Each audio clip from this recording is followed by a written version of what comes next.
जय Hind. Stock market 24/7 में आपका स्वागत है। आप देख सकते हो निफ्टी में आज आपको तेजी देखने को मिल रही है, बट आप इस तेजी में अपना पैसा गवा मत देना, क्योंकि ये तेजी जो आ रही है वो टेम्परेरी बयानबाजियों के कारण आ रही है। मैं आपको इस वीडियो में डिटेल से समझाऊंगा, क्योंकि जो इस बारी वॉर में सिचुएशंस बनी हुई है, ऐसी सिचुएशंस आज से पहले कभी नहीं बनी। और आप इस तेजी में उत्तेजित होकर अपना पैसा ना लगा दे और अपने कीमती पैसे को गवा ना दे, इसलिए मैं आपको इस सामने प्रॉपर फैक्ट्स रखूंगा। इसलिए आप इस वीडियो को लास्ट तक जरूर देखना।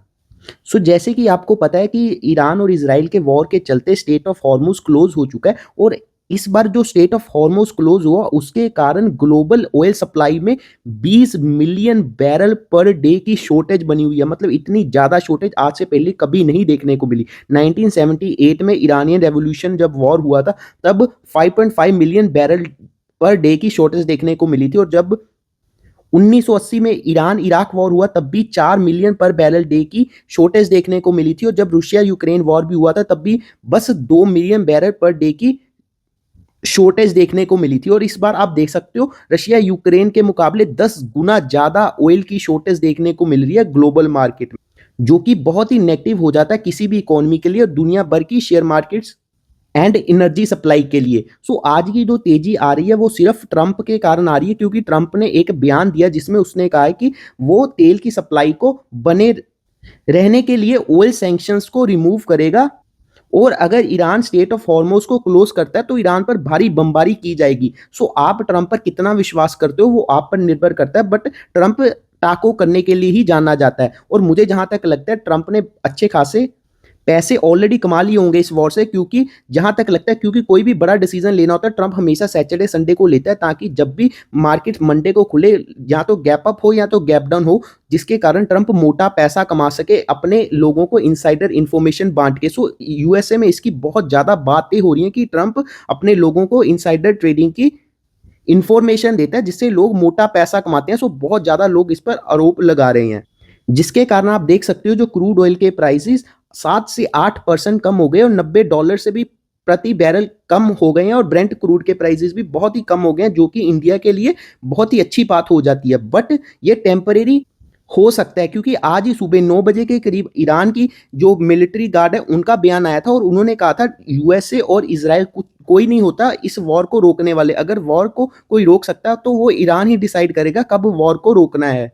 और उन्होंने ये भी कहा है कि ईरान के पास अच्छा खासा एमुनिशन और बॉम्ब्स हैं कि वो पूरे यूएसए के बेसिस को डिस्ट्रॉय कर सकते हैं, और अब वो यूएसए पर और भी ज्यादा बड़े अटैक करेंगे। और ऑयल को लेकर और एक बुरी खबर आ रही थी, जो कि इजराइल ने जो ईरान के ऑयल डिपोज हैं उन पर अटैक कर दिया था, जिसके कारण पूरे ईरान में ब्लैक बादल छा गए थे। मतलब पोल्यूशन इतना ज्यादा हो गया था कि सूरज की किरणें नहीं आ पा रही थी आम लोगों तक। मतलब पूरी पूरी तेहरान को ब्लैक बादलों ने अपनी ओर घेर लिया था, जिसके कारण आम लोगों का सांस लेना भी मुश्किल हो गया था। और ईरान जो यूएसए ने, जब यूएसए को पता चला, ट्रंप को पता चला जब कि इजराइल ने ऐसे ईरान पर हमला कर दिया ऑयल डिपो पर, तो यूएसए ने उसके लिए WTF वर्ड का यूज किया। अगर आपको इस वर्ड का पता है तो वेल एंड गुड, अगर नहीं पता तो गूगल कर लेना, क्योंकि मैं इस वर्ड को बोल नहीं सकता, यूट्यूब की पॉलिसी इसके खिलाफ है। और ये युद्ध हर रोज एक भीषण मोड़ लेता जा रहा है। तो मैं ऐसा क्यों कह रहा हूं, क्योंकि इस बार जो हो रहा है ना युद्ध में, वो ऐसा आपने कभी भी हिस्ट्री में देखा नहीं होगा, और बहुत ही घातक परिणाम निकल सकते हैं इसके। क्योंकि पहले जो यूएसए ने ईरान के डिसैलिनेशन प्लांट पर हमला किया। डिसैलिनेशन प्लांट क्या होता है आपको पता है, ये सारे खाड़ी देश हैं, ये डेजर्ट में है, तो इनके पास अपना पानी नहीं है, तो ये क्या करते हैं, समुद्र के पानी को साफ करके पीते हैं। तो सबसे पहले यूएसए ने ईरान के डिसैलिनेशन प्लांट पर हमला किया, उसके बाद ईरान ने बहरेन के डिसैलिनेशन प्लांट पर हमला किया। मतलब अगर इनके पास पानी नहीं होगा तो मतलब बहुत ही मुश्किल हो जाता है जीना, क्योंकि आप ऑयल के साथ तो ऑयल के बिना जी सकते हो, क्योंकि बहुत पहले जमाने में ऑयल नहीं होता था फिर भी लोग जीते थे, पर पानी के बिना नहीं जी सकते। इसलिए कहते हैं अगर पानी ना हो तो 3 दिन में आदमी मतलब मर सकता है। इस अगर ऐसा होता है कि पानी पर लगातार अटैक होते हैं तो ये बहुत ही बड़ी ह्यूमन कैटास्ट्रोफे हो सकता है, और मिलियंस ऑफ लोगों की जान जा सकती है। और एक रिपोर्ट आई है जिसमें उन्होंने कहा मिडिल ईस्ट में 10 करोड़ लोगों की जिंदगी खतरे में है। मैं ऐसा क्यों कह रहा हूं कि अभी ईरान ने बहरेन पर हमला किया और यूएसए ने ईरान पर किया। अगर आपको पता लगता है कि यूएई पर हमला हो, कतर पर, सऊदी अरेबिया को, क्योंकि इनका 90% तक का ड्रिंकिंग वाटर ये समुंदर से लेते हैं, उसको साफ करके पीते हैं। और जितनी भी ये बड़ी-बड़ी सिटीज़ काँच की बिल्डिंगें बना के बैठ गई हैं, दुबई, रियाद, कतर का दोहा, ये सारा जितनी भी सिटीज़ के लोग जहाँ जो इनकी आबादी है वो समुंदर से साफ किया पानी ही पीते हैं। सो अगर इनके प्लांट्स पे डिसैलिनेशन प्लांट पर लगातार अटैक्स होते हैं तो इनके लिए पानी की बहुत ज़्यादा शॉर्टेज होगी जिसके कारण इन यहाँ पर बहुत ज़्यादा लोगों की मौत हो सकती है। वो किसी भी एज़ अ ह्यूमन बीइंग भी वो अच्छी बात नहीं है और ये शेयर मार्केट के लिए दुनिया भर की इकोनॉमीज़ के लिए बिल्कुल भी अच्छी बात नहीं है।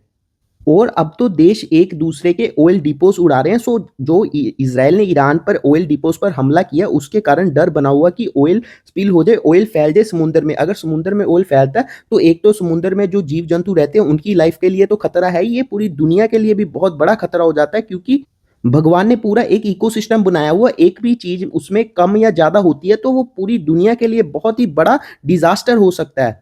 सो अगर एक कंट्री एक एक पर अटैक करती है, ऑयल डिपो पर अटैक करती है और उसका जो ऑयल समुद्र में फैलता है तो आस-पास वाली 5, 6, 10 कंट्रियों के लिए भी बहुत बुरी सिचुएशन पेश करता है। और जो चौथा पॉइंट है इलेक्ट्रिसिटी एंड वाटर, क्योंकि मिडल ईस्ट में जो इलेक्ट्रिसिटी एंड फ्रेश वाटर वो आपस में इंटरलिंक्ड है, क्योंकि जे मैंने आपको बताया डिसैलिनेशन से अपना पानी को फ्रेश करते हैं। सो उसके लिए आपको बिजली चाहिए होती है। सो अगर वो एक दूसरे देश पावर ग्रिड को ही उड़ा देते हैं तो आप वाटर पंप्स को चला नहीं पाओगे और पानी को साफ नहीं कर पाओगे, जिसके कारण आपके होम्स, हॉस्पिटल जहाँ पर फ्रेश वाटर की बहुत ज़्यादा ज़रूरत रहती है वो कोलैप्स कर जाएंगे, पूरा अर्बन सिस्टम कोलैप्स कर देगा, जो कि बहुत ही शॉकिंग हो सकता है किसी भी ह्यूमन सोसाइटी के लिए। और इससे आपको मास माइग्रेशन भी देखने को मिल सकती है और वाटर रिफ्यूजी बन सकते हैं लोग। खाड़ी देशों को गल्फ, जो दुबई इतनी बड़ी-बड़ी बिल्डिंगें बना दी, दोहा, कतर, इन सभी से देश माइग्रेट होके दूसरे देशों में माइग्रेट रिफ्यूजी बन सकते हैं, एशिया में आ सकते हैं, यूरोप में जा सकते हैं, क्योंकि अगर पानी नहीं होगा तो जीना बहुत ही ज़्यादा मुश्किल हो जाएगा। ये बड़ी ऊँची बिल्डिंगें, अच्छा ट्रांसपोर्ट सिस्टम, सेफ्टी जो ये वादे करते थे वो तो अब पता चल ही गया कितनी सेफ्टी है दुबई में या फिर बाकी मिडल ईस्ट की कंट्रीज़ में। सो ये बहुत ही शॉकिंग हो जाएगा इनके लिए, तो इनको पानी के लिए दूसरे देशों में रिफ्यूजी बनकर जाना होगा।